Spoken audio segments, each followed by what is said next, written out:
Quel est le montant de la corruption? Est-ce que c'est vous les corrompus ou c'est vous qui corrompez les corrupteurs? Les corrupteurs. Toutes ces questions-là, ils ne savaient pas comment répondre. Ils ne savaient pas comment répondre à toutes ces questions. J'ai dit, mais alors, qu'est-ce que vous faites de moi? Elle dit, en tout cas, comme votre dossier vient de l'ANER, bon, et puis bon, comme moi, j'ai des chefs, c'est la hiérarchie, on me demande de vous garder. Tiens, vous me gardez. Alors, comment vous allez justifier votre indépendance si vous devez vous soumettre aux caprices des politiques? Je suis vraiment désolé. Désolé, pourquoi? Parce que, certes, il m'a été reproché depuis un certain moment. D'abord, au début, on parlait de détournement. Oui, oui. Les ministres lui-même. Hein, de 5 millions de dollars. Son chien avait senti l'odeur du détournement. Et je suis vraiment désolé.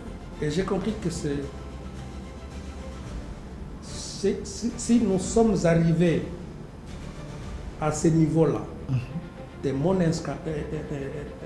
incarcération, à l'ANER, au parquet général après la cour d'appel, et enfin au parquet général après la cour de cassation, c'est tout simplement parce que, d'abord, on voudrait me faire taire. Vous dites? Parce que j'étais une tête peut-être qui dérangeait politiquement. Ce dossier n'avait rien de judiciaire. Rien. L'institution qui avait signé ces contrats-là, ce n'est pas le ministère de la Justice. C'est le ministère des ITPR.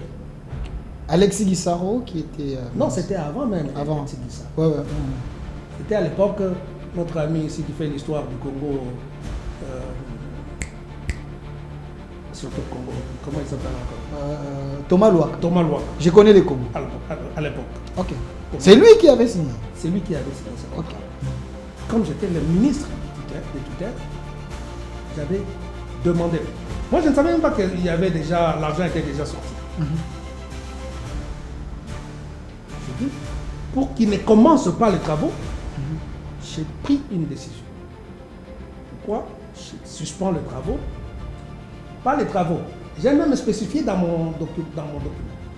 Pas les travaux de réflexion, parce que ça commençait déjà. C'était déjà en cours. Malgré que c'était très mal. Malgré que c'était très mal, parce qu'il ne fallait pas. Qu'est-ce que nous devrions faire? On ne devait pas suspendre parce qu'il avait déjà fait l'argent. J'ai suspendu, j'ai demandé est-ce que ces travaux ne puissent pas commencer et qu'en attendant, nous allons chercher un autre espace où nous allons construire, ça c'est ma proposition, où nous allons construire une nouvelle prison. Je descends, on m'amène au parquet. Quel parquet? C'est le parquet général près la cour d'appel. J'arrive devant le magistrat, je parle exactement. Je dis magistrat, monsieur le magistrat, c'était comment il s'appelle encore? Un âgé. J'arrive devant le magistrat, je dis mais je ne peux pas être pour ce fait-là, je ne peux pas être je ne suis pas justiciable ici. Ce fait-là relève de la compétence du parquet général près la cour de cassation. Il dit non, on va arranger et ça va passer. Il m'entend. Devant mes avocats, bien entendu. Il m'entend. Il me dit il n'y a rien. Le magistrat, je vous dis oui. Il me dit il n'y a rien dans le dossier. Les dossiers étaient vides. Je vois le procureur général qui fait la fête. C'est le magistrat qui faisait l'intérim du procureur général. Venir, l'appeler, sortir, tout ça. Il me dit non, si ça ne dépendait que de moi, vous serez parti. Là, Moutamba faisait déjà ses shows dans les réseaux sociaux. Votre dossier est plus politique. On vous a arrêté pour détournement des 5 millions. Et vous savez, la prévention, la prévention n'était plus le détournement. Ça a changé. L'ANER avait dit non, ce n'est pas le détournement, c'est la corruption. Lui-même, il se pose la question, le magistrat se pose la question, mais qui vous a corrompu?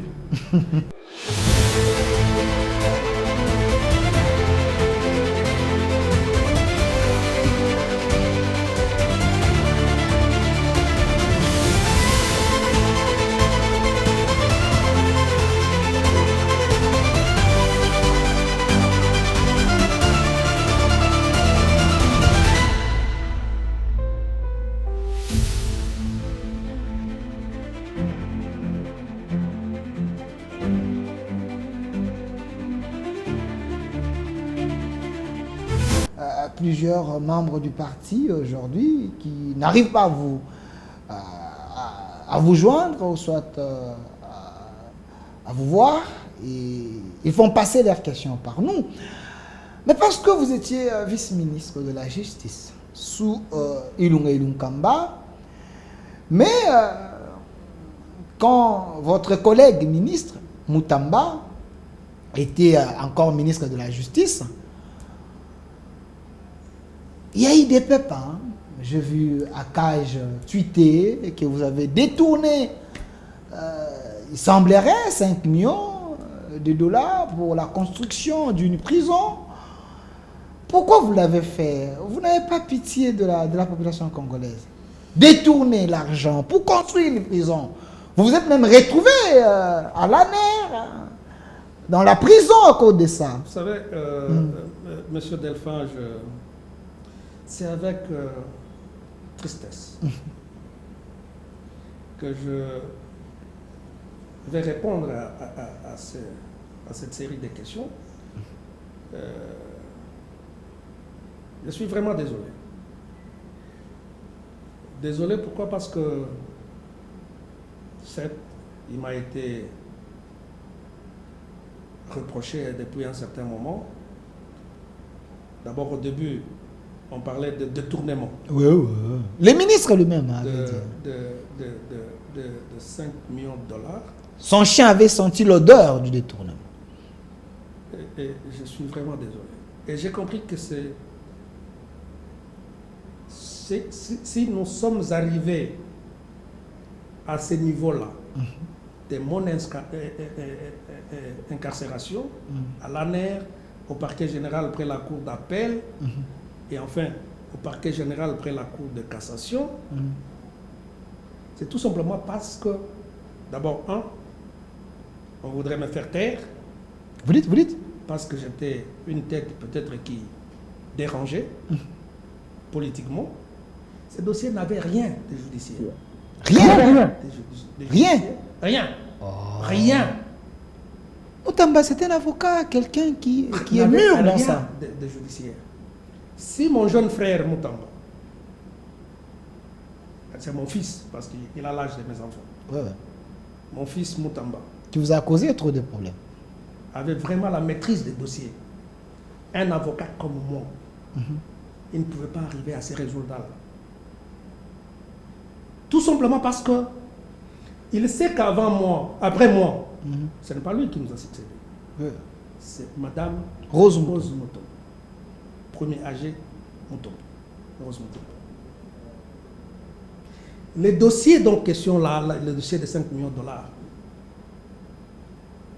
avait fait l'objet d'une remise et reprise. Formellement. Qu'est-ce qui s'était passé?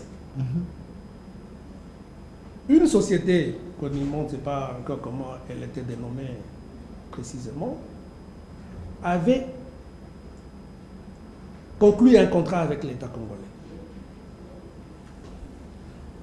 Non pas pour construire une nouvelle prison, mais pour construire de bâtiments, quelques pavillons, au sein de la prison centrale de Makala. C'est le cas aujourd'hui.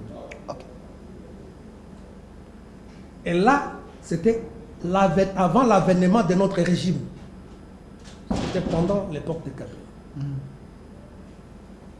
Et c'est lui ou l'institution qui avait signé ce contrat-là, ce n'est pas le ministère de la Justice. C'est le ministère des ITPR. Alexis Guissaro qui était... non, c'était avant même. Avant. Alexis Guissaro. C'était à l'époque, notre ami ici qui fait l'histoire du Congo, surtout le Congo, comment il s'appelle encore? Thomas Louaka. Thomas Louaka. Je connais les Congo. À l'époque. Ok. C'est lui qui avait signé. C'est lui qui avait signé ce contrat-là. Lorsqu'il était dans le gouvernement de Kabila. De notre frère là de l'IDPS. Sami Badiba. Non. Chibala. C'est lui qui avait signé ce contrat-là. Ok. Lorsque il n'était pas exécuté, lorsque nous sommes venus, son collègue, ce n'était pas... Willy Ngopos. Ngopos, Willy Ngopos. a pris la relève. Je ne sais pas par quelle magie, j'ignore tout. A pris la relève jusqu'au décaissement de l'argent. Au commencement des décaissements de l'argent. Je n'étais au courant de rien. Donc je vous dis d'abord que les ministères de la Justice n'étaient pas partis à la signature, à la conclusion de ce contrat-là. C'était les ITPR et la société en question, la fameuse société La Commune.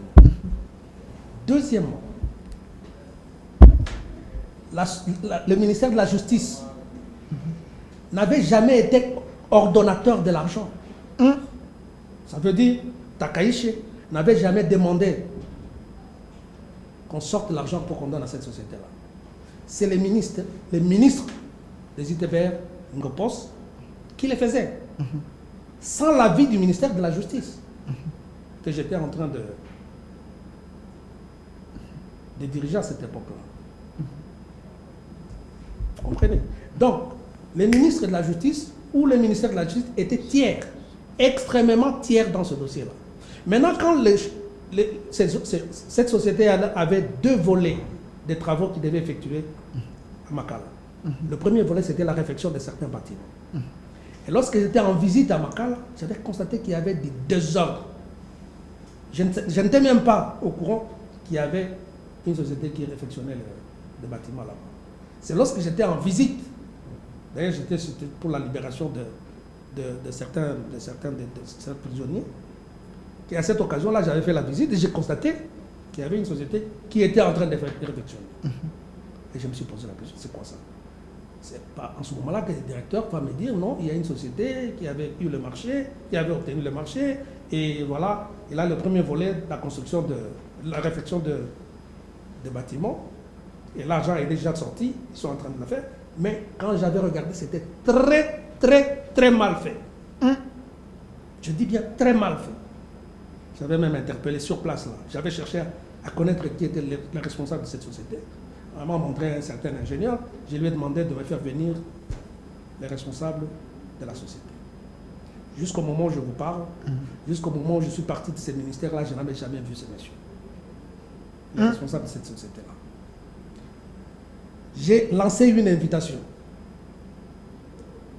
Personne ne s'était présenté. J'apprendais simplement, non, il serait en déplacement. Une invitation officielle, écrite, pas verbale. Ok. Donc, je n'avais jamais pris contact avec les responsables de cette société. Est-ce que vous comprenez? J'ai demandé au directeur de regarder si les travaux de construction de bâtiments là-bas étaient possibles. Il va me faire un rapport écrit. Le directeur de la prison. Après, oui. Il me fait un rapport écrit et qui me dit que, Excellence, sauf votre avis contraire, j'estime que ça ne vaut pas la peine que nous puissions continuer à ajouter des bâtiments ici.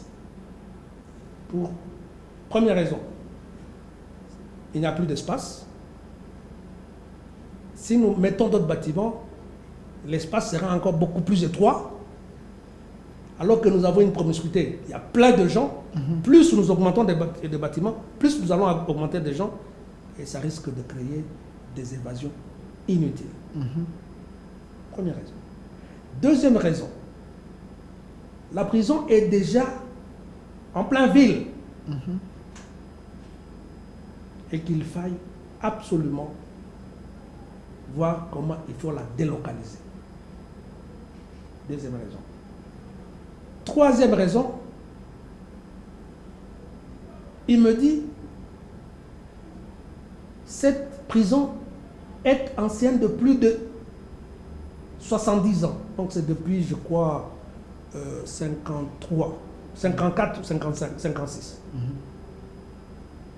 1956. Pour ces raisons-là, je ne vois pas pourquoi est-ce que nous pouvons... La proposition, c'est de construire une nouvelle prison.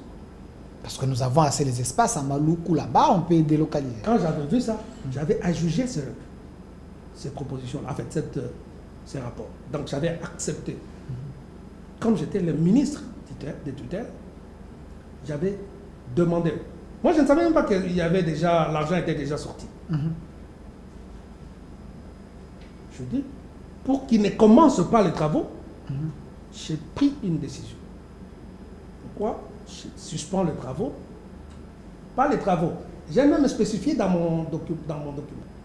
Pas les travaux de réflexion, parce que ça commençait déjà. C'était déjà en cours. Malgré que c'était très mal.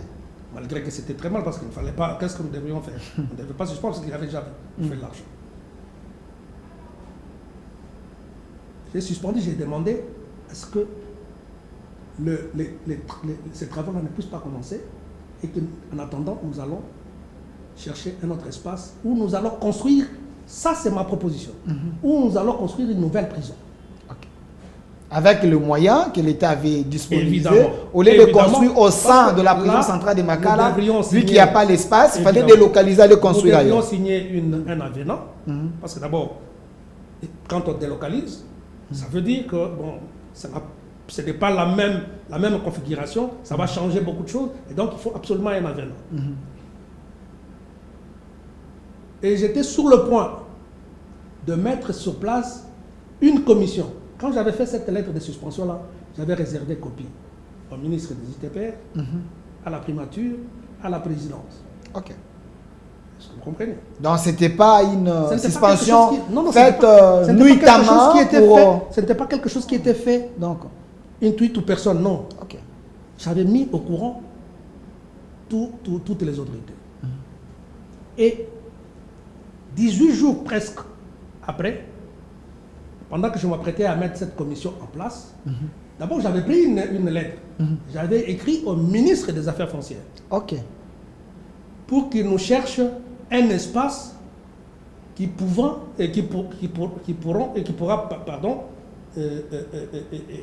recevoir la nouvelle construction. La construction de la nouvelle prison. Ok. 18 jours après, pendant que je m'apprêtais à mettre cette commission-là, on est parti. Ok. La suspension est restée.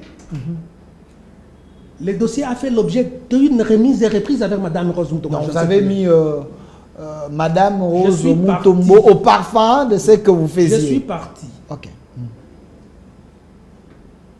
3 ans après. 3 ans. 3 ans après. Je reçois un coup de fil. D'ailleurs, je suis assistant à la faculté de droit à l'UPR. C'était un samedi. Je reçois un coup de fil d'un numéro que je ne connaissais pas, qui n'était pas répertorié dans mon téléphone. Une personne qui se présente comme général Ndayuel.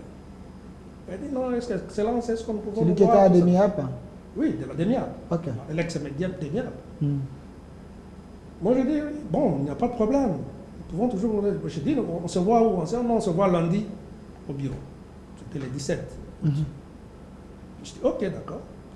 Le lundi, je devais commencer mes examens parce que je suis en train de faire le 3e cycle à l'UNIKIN. Le lundi, avant d'aller, parce que nous passions ces examens-là après-midi. C'était mon premier examen. Avant d'aller là-bas, j'ai préféré répondre au rendez-vous du général Ndayuel.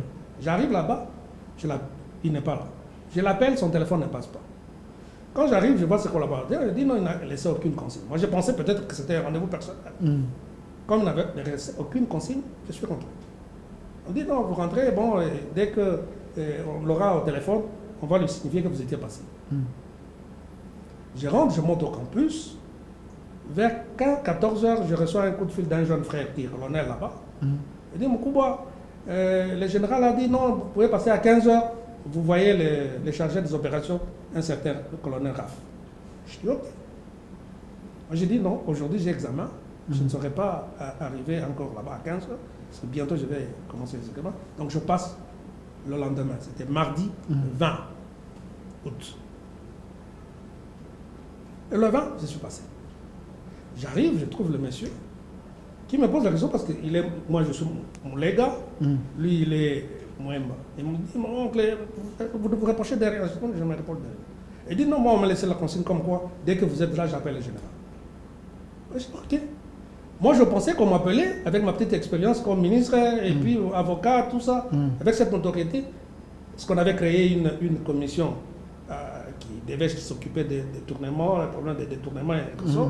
Je pensais peut-être que c'était pour m'amener dans cette commission. Il appelle, mais je dis, je ne me reproche de rien. Et il appelle son chef, il dit, non, qu'il reste là-bas, on va venir le chercher. On l'amène à l'ANER. Pour moi, je trouvais que c'était normal. Et quelques temps après, je vois un monsieur qui vient, un autre côté, venait donner le téléphone. Je dis, comment ça? Je dis, non, je vais donner à mon fils. Je dis, non, non, donnez seulement le téléphone. Je lui donne le téléphone. Il me dit, non, vous pouvez me suivre. Et je le suis, je trouve les CAF, les colonels là, dehors. Bon, on m'a conduit dans un autre véhicule là, où il y avait des militaires. Je dis, qu'est-ce que c'est que ça? Et j'ai senti que j'étais... Vous savez, il y avait un problème. On m'amène jusqu'à l'ANER. Arrivé à l'ANER, on m'a déchaussé. D'abord, après m'avoir enregistré, on met des choses, on me met quelque part, dans un bureau, et puis on vient me chercher, on me présente dans une commission.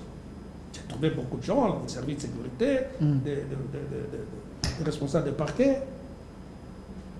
Je dis, qu'est-ce qui est en train de m'arriver? Et c'est là que je découvre que c'était ce problème-là. Ok. De prétendus détournement de 5 millions. Vous connaissez les dossiers d'économie, tout ça? Je dis, oui, écoutez, je connais. Et je leur ai expliqué ma démarche. Et disent que vous savez que cette société-là avait été en justice et la justice avait condamné la République. Je dis, mais écoutez, moi, je ne sais pas comment je saurais. Parce que moi, quand j'étais là, il n'y avait pas de procès. Pourquoi? C'est parce que vous avez suspendu le contrat. Je dis, mais comment ça? Mais qu'est-ce que la personne qui m'a succédé a fait? A fait. Ou avait fait? Je dis, non. Il ne voulait même pas me répondre à ça. Je lui ai dit, mais qu'est-ce que... Moi, je n'étais plus là. 3 ans après, 3 ans après. Rose Mutombo vous a remplacé, vous l'avez remis les dossiers. Mais on m'attend ce jour-là. On vient vous chercher, vous. On m'attend ce jour-là. Moi, je pensais qu'on allait en fait, c'était juste une formalité. On m'entend, on allait me laisser. Non, on me dit non, on vous garde. Comment ça? Je pensais que c'était un rêve. Et je me retrouve au 7e niveau de quartier général de l'année. Où il y avait un appartement. Heureusement, pour moi, je n'étais pas maltraité physiquement, mais psychologiquement, j'étais moindri. Okay. Je n'avais qu'un seul habit, c'est-à-dire ce que j'avais, la tenue que j'avais là. Je ne pouvais voir que les gardiens qui devaient venir me donner à manger. À manger, ça veut dire ce qu'ils préparaient pour tout le monde. Je ne pouvais pas causer avec eux. Bon, j'avais trouvé un matelas, j'étais par terre, un bon matelas, bien entendu. On m'avait donné 2 draps, un pour... Depuis ce jour-là, je n'avais jamais été confronté ni à un papier, ni à qui que ce soit. Et j'ai passé là-bas gratuitement. Gratuitement. 44 jours. Gratuitement.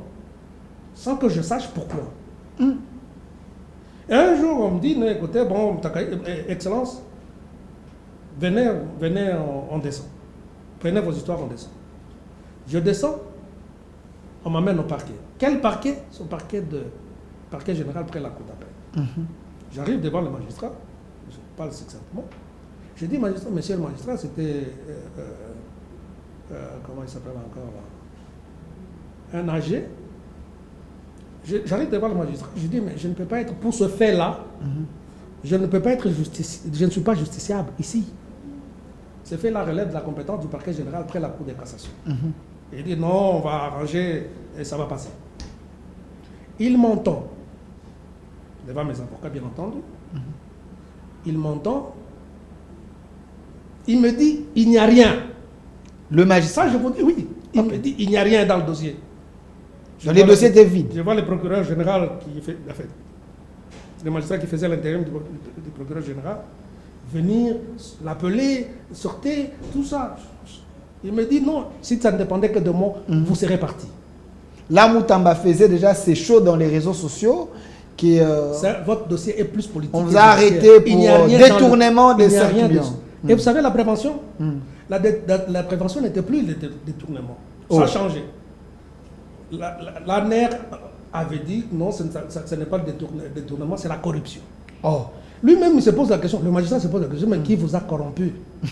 Quel est le montant de la corruption?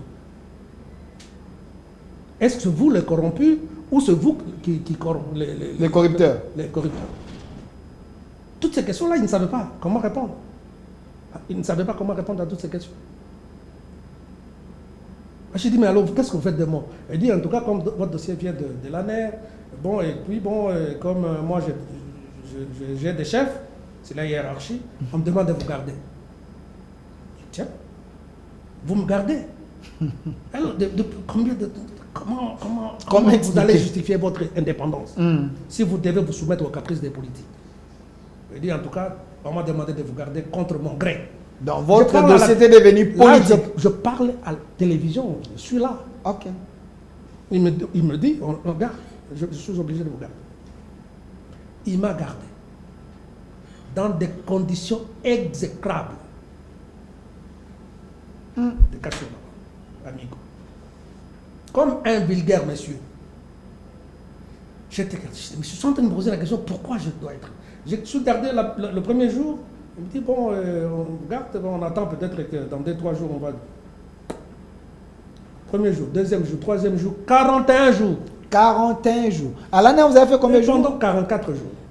Là-bas, 41 jours. Excusez-moi. Et pendant ce temps-là, je n'étais confronté ni à un papier, c'est-à-dire, voilà, les papiers disent ceci, vous avez dit, mais le papier vous contredit. Ou les éléments de la corruption. Ou des témoins, voilà, c'est qui. Ils ont entendu les gens de l'inspection générale des finances. L'IGF. Ils ont entendu les gens des ITPR. Ils ont entendu les gens de la banque. Pour voir si on pouvait trouver des traces de Takaïch. Aucun. Rien. Mais moi, je dis, mais à travers mes avocats, je dis, mais pourquoi me garde? On dit, non, mais écoutez, votre dossier est plus politique que... Oh. Au 41e jour, le procureur général demande le dossier. Il demande de clôturer, de faire la note de clôture, le dossier, et la note de fin d'instruction, et envoyer le dossier au parquet général près la Cour de cassation. Ils ont envoyé le cours. Un vendredi, on vient me chercher. Oh, vous êtes là. J'arrive là-bas. Les magistrats me vont dire, bon, je vous entends, et puis je vais vous présenter à la chambre de conseil, à la Cour de cassation. Je dis, ok. Il m'entend sommairement. Parce qu'il y avait tellement des irrégularités flagrantes qu'il fallait absolument que je passe le même jour-là dans une chambre de conseil pour qu'il confirme la détention. J'arrive, on me présente devant la cour, j'ai expliqué, j'ai dit hier c'était les détournements, aujourd'hui c'est la corruption, hier j'étais à l'ANER, j'étais à la DEMIAC, avant-hier j'étais hier j'étais à la DEMIAC et à l'ANER, aujourd'hui j'étais au parquet, en fait hier j'étais au parquet général près la cour d'appel, aujourd'hui je suis au parquet général. Finalement, demain je ne sais pas là où je serai. Qu'est-ce que vous me voulez? Laissez-moi en paix.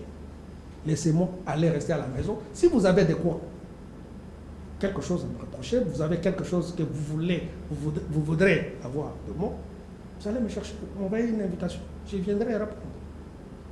Heureusement que la cour était attentive. Au lieu de me mettre ne serait-ce qu'en détention, en fait, en liberté provisoire, elle a jugé quand même utile elle a ordonné la mise en résidence surveillée. Ok. Donc le vendredi, là, je ne pouvais pas. On m'a délocalisé d'abord, on m'a enlevé là où j'étais dans des conditions pitoyables. Là où j'étais venu vous rendre visite. Évidemment. C'était vraiment un endroit... Je suis allé au casier judiciaire. Bizarre, où j'étais un peu bien. Un peu bien même psychologiquement. Et là, la cour a ordonné la mise en résidence. Je ne pouvais pas partir ce jour-là parce que c'était déjà tard. Il fallait des formalités administratives. Comme samedi, on ne travaille pas, je suis resté là-bas. Dimanche, on ne travaille pas. Lundi, il y avait des impératifs donc ça ne nous avait pas permis qu'on donne cette réquisition-là. Et mardi, M. Kilimbalimba, le commissaire général, n'était pas disponible. Et c'est le mercredi qu'on va me donner qu'on va me donner, qu'on a fait la feuille de service pour les policiers qui devaient me garder. Ce jour-là, à 22h, on m'amène à la maison. Avec les policiers. On vient me chercher là où j'étais et on m'amène à la maison. Je suis resté 2 jours, 3 jours avec. Les gens ont constaté que non, il n'y avait rien. Les policiers même partaient. Non, il n'y avait rien de résidence surveillée. Simplement, c'était une formalité. Parce que le magistrat lui-même savait, il disait. Il n'y avait rien dans les dossiers. Il n'y avait rien. Donc c'était politique. Et je suis resté là. Si c'est pendant 3 mois, on ne sait pas moi. En résidence Dans surveillée. cet état-là. Mais je ne me gênais pas parce que j'étais avec mes enfants, ma femme, tout ça à la maison, avec mes frères. C'était quand même bien. C'était quand même bien. Mais psychologiquement. Mais moralement.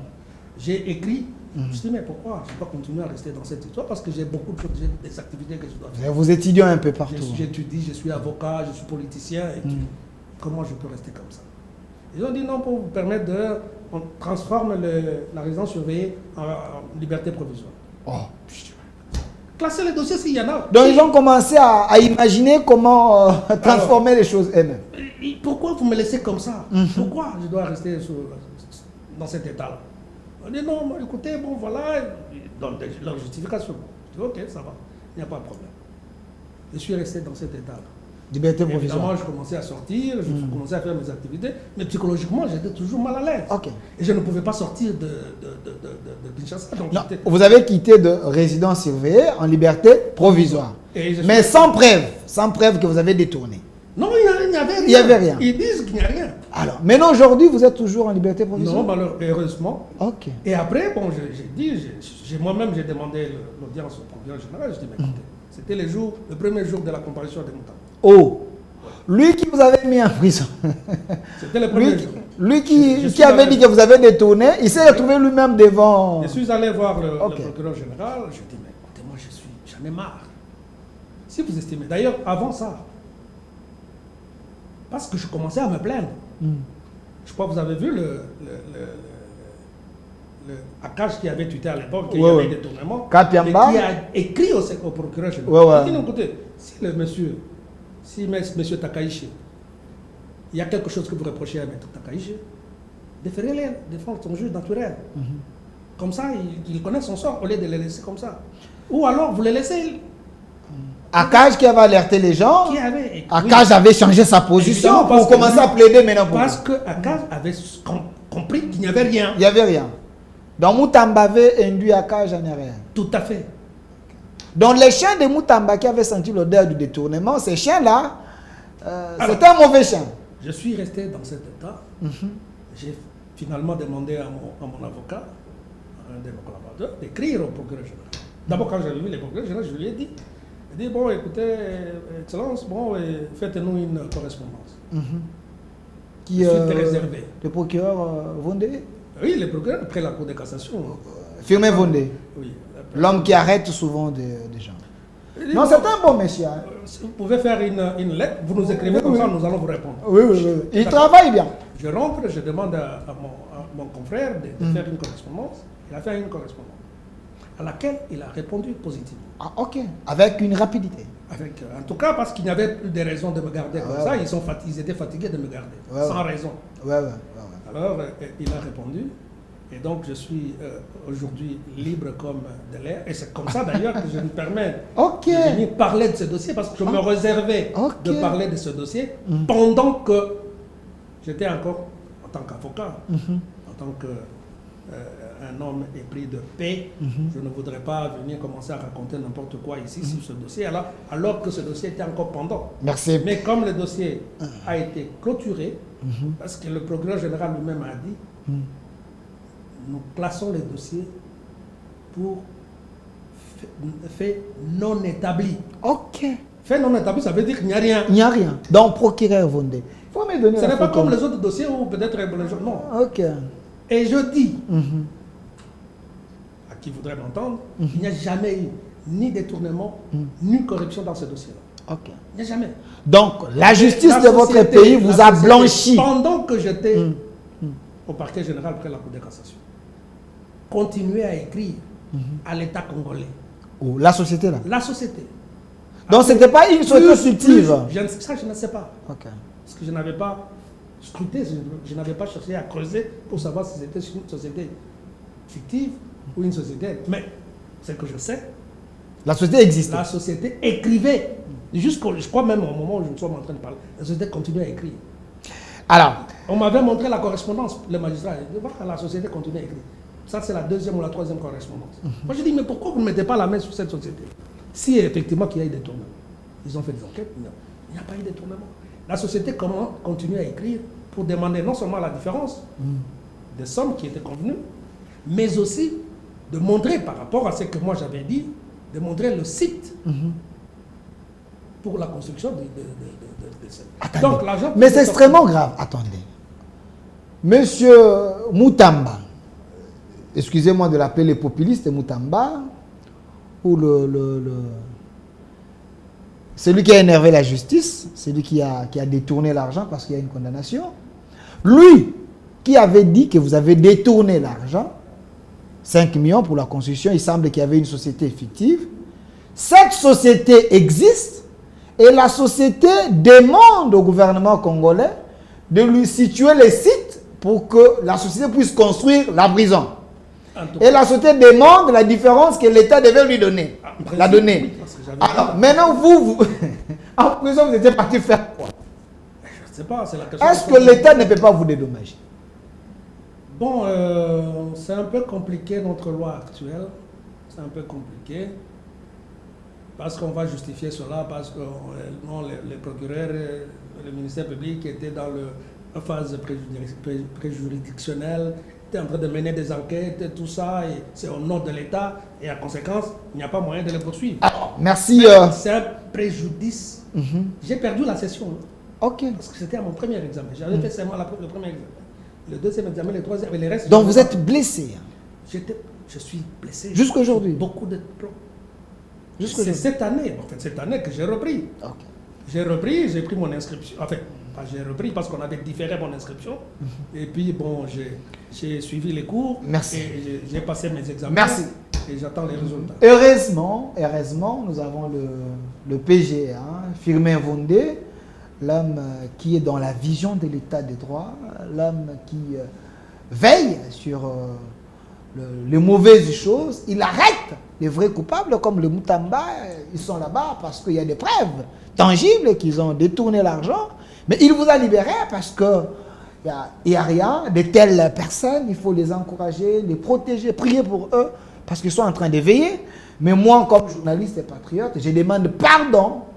Vous devez pardonner la République, pardonner l'État congolais parce qu'on vous avait mis dans des conditions un peu déplorables. Mais nous continuons la lutte, vous continuez la lutte parce que... Vous savez, monsieur Vincent, monsieur Delphin, à un certain moment, je voudrais créer un esprit de revanche. Je voudrais, à un certain moment, je me disais, quand il comparaissait à la cour, je voudrais aller assister à cette... Pour qu'il me voie, ne serait-ce que me voir. Ah, ok.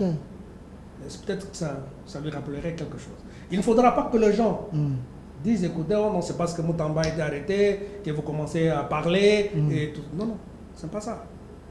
Parce que ce dossier, tous ceux qui... Il y a eu même des gens qui croyaient, parce que même au sein du parti, là, il y a des gens, on a envoyé des émissaires pour venir vérifier s'il y avait quelque chose qui m'était effectivement reproché. Et quand ils sont rentrés, ils disent, il n'y a rien. Donc vous êtes victime de Moutamba. Le problème, c'est que le magistrat, on dit, l'instruction est préjuridictionnelle et secrète. Donc vous êtes victime de Moutamba. Mais le magistrat n'hésitait pas de dire qu'il n'y avait rien à qui voudrait l'entendre. Donc vous étiez il n'y avait victime. rien dans ce dossier. Donc vous étiez victime de Moutamba.